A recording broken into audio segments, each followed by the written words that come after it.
What's going on, y'all? So listen.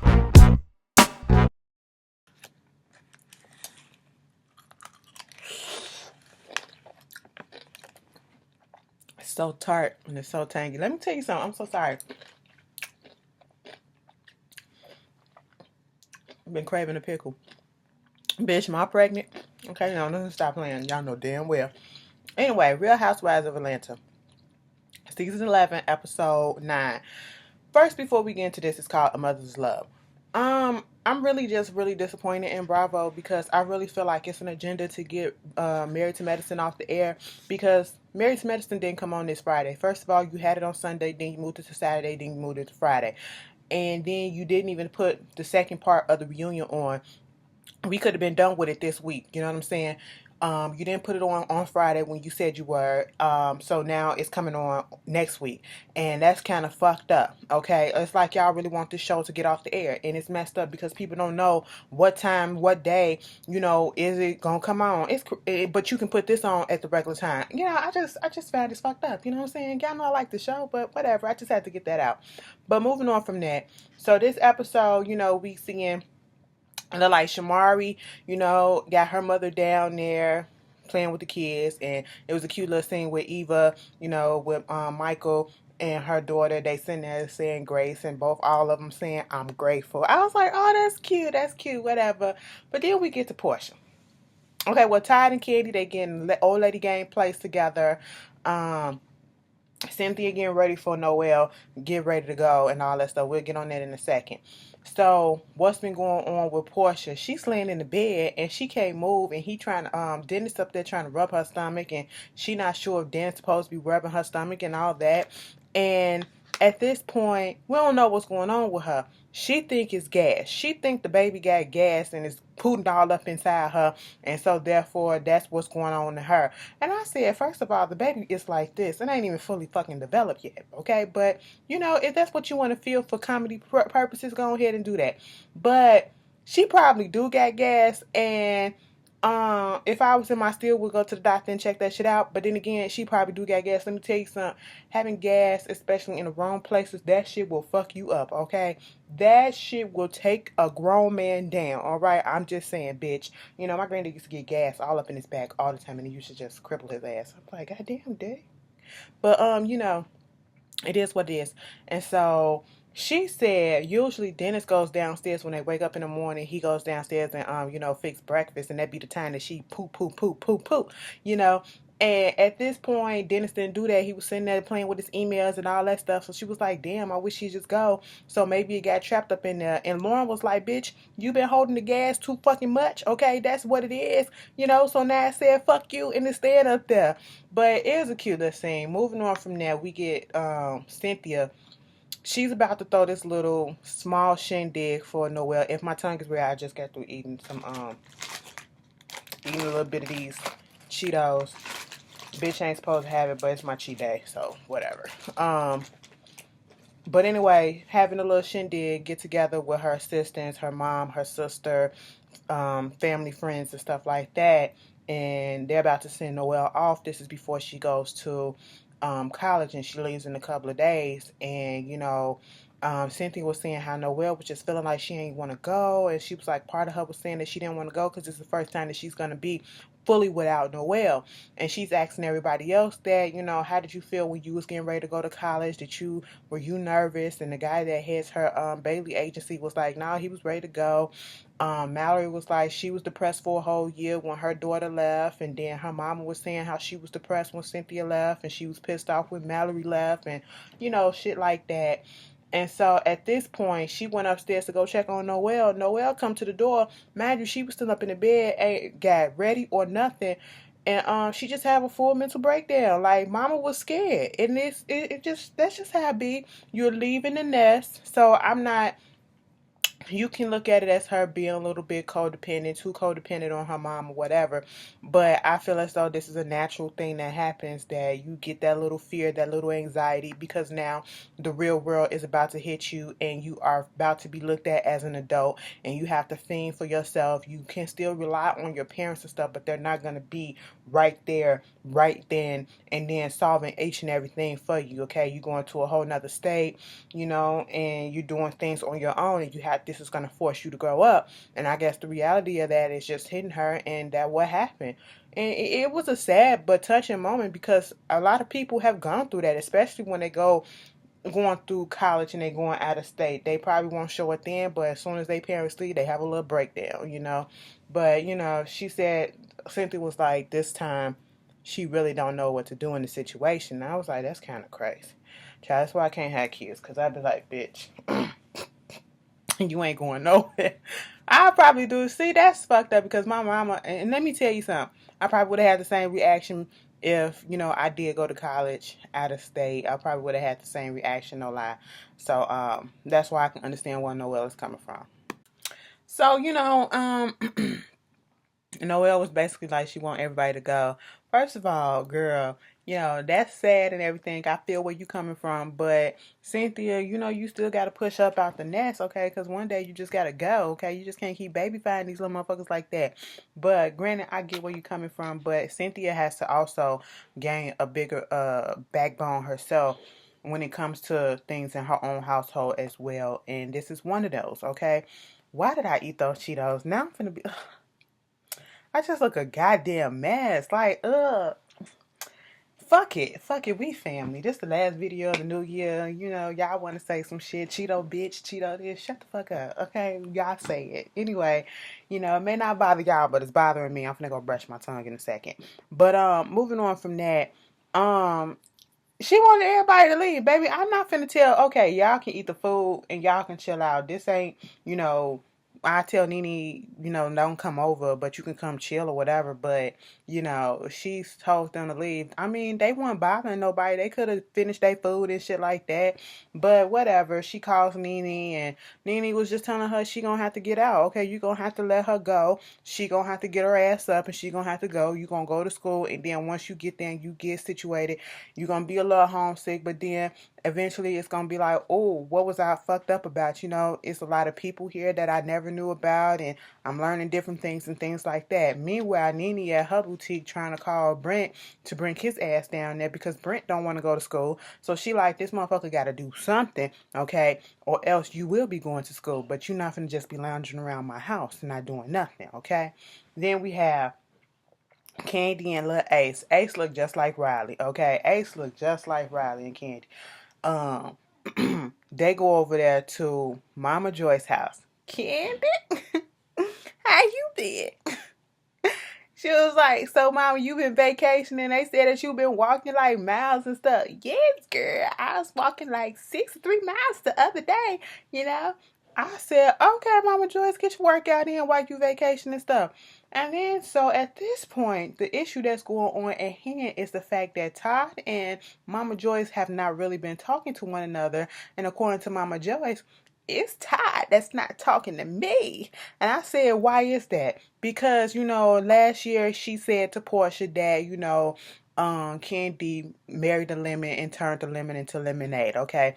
I said, when life give you lemons, make lemonade. Where it come from, okay? Anyway, moving on from that.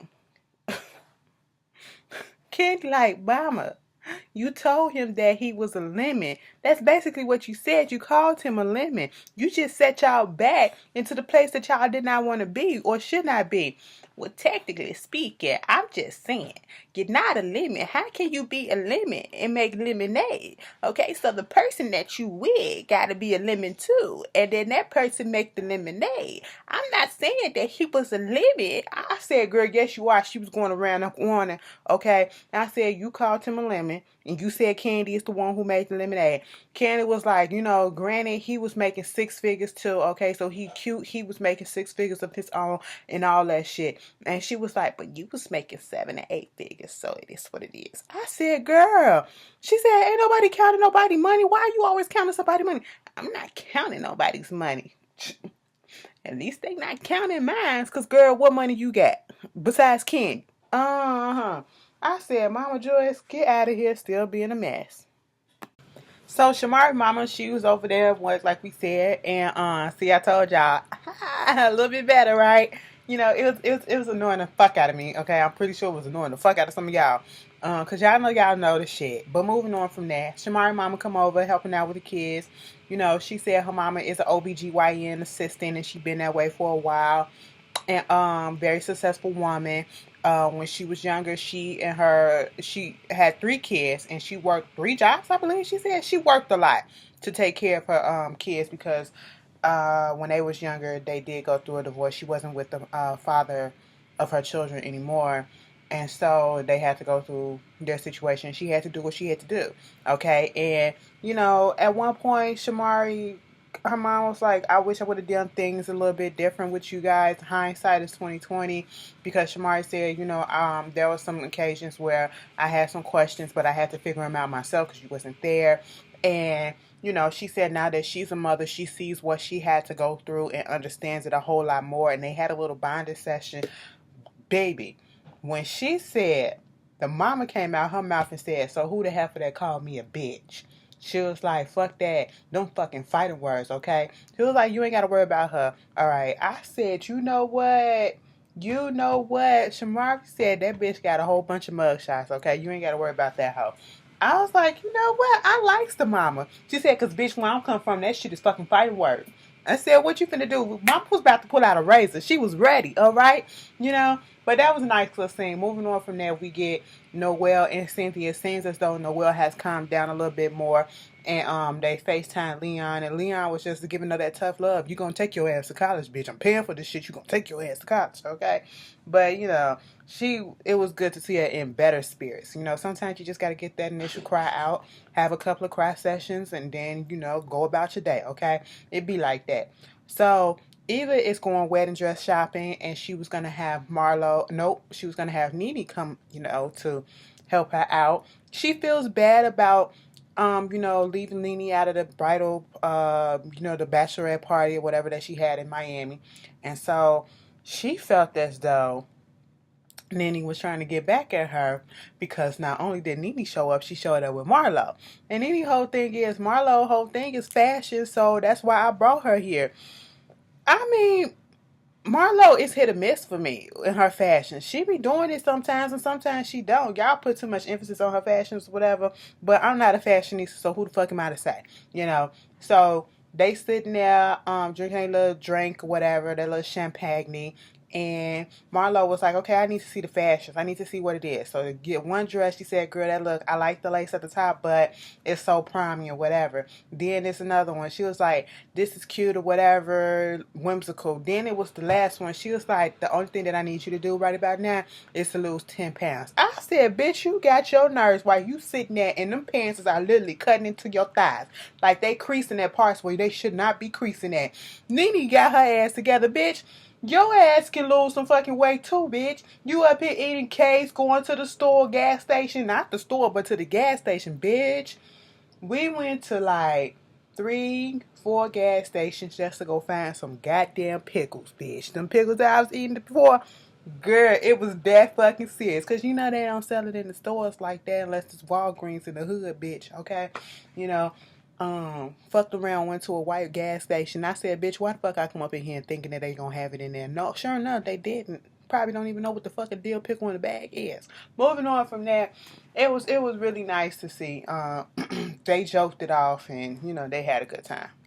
So Porsha and Dennis, they go off to see the doctor, Dunstan Allen. This is a doctor that she used back in the day when she was with her ex and she was trying to get pregnant then. And so, they was just going over the whole thing. I guess, they trying to show us that it's other OBGYNs in Georgia, okay, besides Dr. Simone and Dr. Jackie. But, it was nice. She was saying how because she had the fibroid stuff, and they had a little procedure that they did for that. It caused her not to be able to have a vaginal birth, and she wanted to have a water birth. She said she always wanted to have a water birth, but now she can't have one, so she's going to have a C-section automatically. And so at that point, I guess they usually do C-sections, I guess according to the doctor, around 36 weeks. Now they're not going to do that. They're going to try to have the baby to full term and you know, try to have the baby to full term, like 39 weeks or whatever. If there's no complications, no contractions that's out of order or whatever, they just gonna do it till full term, which is cute. And when they put that condom on that thing, Dennis was like, "That's a condom." The doctor said, "Yeah, obviously y'all don't know what that y'all don't use that shit either, because if y'all would y'all wouldn't be up in here." But everything was going well. We saw the baby head, the little heartbeat, and all that. And Dennis genuinely looked like he was, you know, happy about it. Next thing you know, we move on to Noelle. She's in college. We see Cynthia going ahead and helping her get in there and trying to talk her down like it's okay, and Leon is on his way and you'll be all right, and yada yada yada. She got her memory wall. What confused me was, Will had her bed made up. Cynthia came up and made up the other person's bed, and she said, "I hope that the roommate drops out and she get the room to herself." So you just gonna make up another person's bed and put her body pillow over there. You don't even know who the roommate is. But I mean, I guess. So Nene and Gregg called over all of Gregg's children. He has a whole bunch of sons, okay? And a couple of them are 41 years old. Both of them. So I'm sitting here like, how old is Gregg? Now, are the two boys that's 41 years old, what is the time difference between that? Is that like a couple of weeks, a couple of months, some months or whatever? Are they twins? Do they got the same mother or not? Okay? I'm just trying to do the math in my head. You know what I'm saying? And basically, he was just sending them over there. You had Bryson that was over there who thinks of Gregg as his father as well. But they have Bryson, Brent, and other kids over there, and they're just telling them about the fact that the cancer is out his body, but the way that Gregg put it was like he's 100% healed, and he's technically not. They still got some little floating particles of cancer cells that attach to the tissue wall, and that's why they wanted to do chemo, and that's what Nene was trying to explain to them, and say whatever it is that he wants to do, that's what she's going to stand by. She's not going to convince him otherwise. If that's what he want to do, that's what he want to do. And her whole thing is, and Gregg's whole thing, because Bryson asked about the colonoscopy, and he said he ain't going to get one. And I said, nigga, why? First of all, I don't want to call people kids dumb, but Bryson, he ain't too bright, okay? I don't know what the stigma is and why, especially men, when it comes to their health, they don't like getting help or want to have the prostate exam. They don't want to have this. You ain't finna stick nothing up my ass or whatever. Okay, putting a finger up your ass by the doctor, putting a tube up your ass by the doctor to make sure that your colon and your prostate is okay so that you can live longer. Okay, and if they do find something, they can get it right at the beginning instead of waiting to the end where it's nothing that they can do.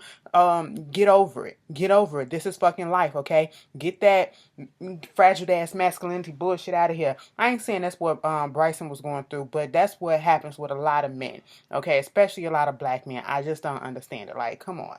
We main ones that be dying from shit because we don't like to go to the doctor and get ourselves checked out.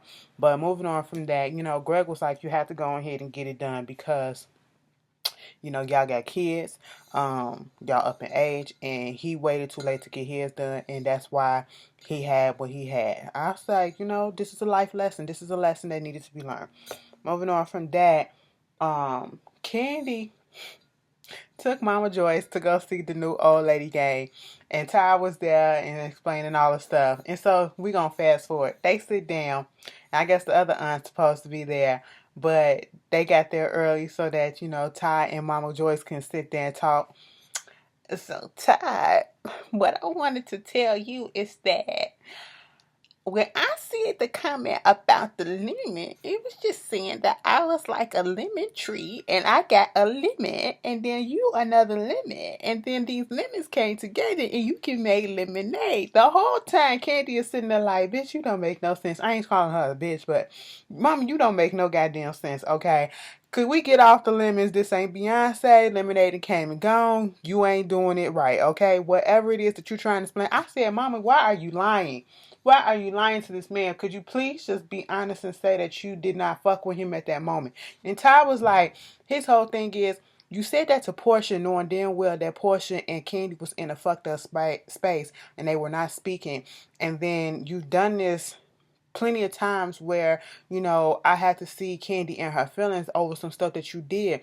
There was events like the ASCAP award that you did not show up to. You all of a sudden want to change your flight and do all this stuff, and other events that you didn't want to show up to, and it had her in her feelings and everything.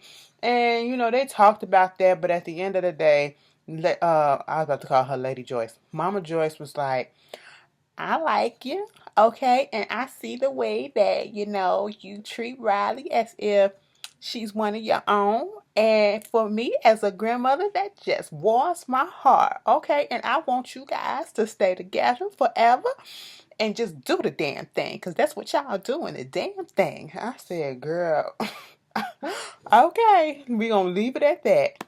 And the episode ends with Cynthia and Noelle and Leon going out to eat after the penance ceremony, which made it real that she is now a student of Howard University, and this is real life for her right about now. They're eating. Leon was telling her his experience with going to school and having to live in a dorm, and what he had to go through, and was like, you can't say what it is until you go through it. You know, giving her the advice and love that she needed. But again, she was all huddled up over on Cynthia. Cynthia baby fat the fuck out of her. Maybe because she is the only child. But you know, this is forcing her to get her independence. She didn't want to go back to the dorm by herself, and they had to force her ass to get up in that Uber, okay? But, you know, this is what a lot of parents do go through. I will say that. You know, some parents, you got kids that's be like, bitch, I can't wait to go, deuces, okay? And then you got some that's scared to leave the nest like that, and you have to force them out, you know, in a loving way. But basically, that was the end of the episode. Y'all tell me how y'all felt about it, and I will see you guys later. Enjoy your happy New Year's Eve and your New Year's. Please be safe once again.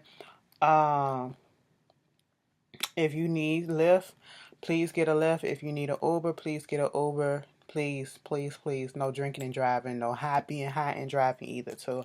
Okay? And I'll see y'all later. Peace.